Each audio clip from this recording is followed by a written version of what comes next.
The new Secretary of Health and Human Services diving right in now. Alex Azar, only 6 weeks on the job, already starting talking about the opioid prices, how to take it on, drug prices, and more. Exclusive interview with Dr. Marc Siegel, sitting down with the Secretary just yesterday to talk about his plans and more. Good morning, Doctor. Good morning, Bill. Good to see you. Bill, the opioid epidemic continues to worsen, with Centers for Disease Control now reporting a 30% increase in overdoses over the last year alone, and a new study revealing that children are overdose victims at double the rate of a decade ago. Double. With Congress considering more than 20 opioid bills, I sat down with an interview with HHS Secretary Alex Azar. It was an exclusive. He talked about the agencies he oversees, a huge $1 trillion budget bill, FDA, CDC, National Institutes of Health, and Center for Medicare and Medicaid Services. They're all involved in the fight. Azar told me he believes that progress is being made.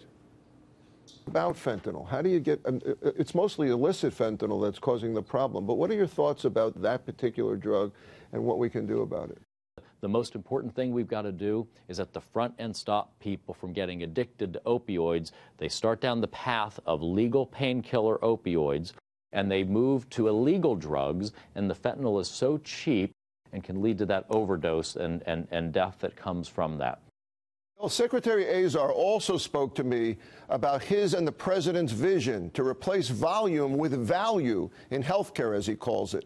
He says the president expects to disrupt the current system to get to his goal.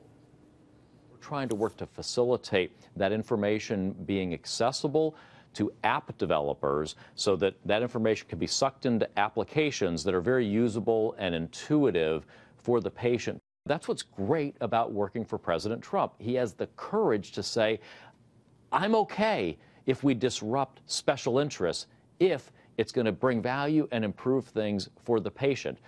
Secretary Azar hopes that putting the patient, rather than the insurance or drug company or government, at the center of healthcare choices will decrease cost and improve quality. Now, time will tell us if he's right. Quick question on the opioid matter. Do you believe they're making progress?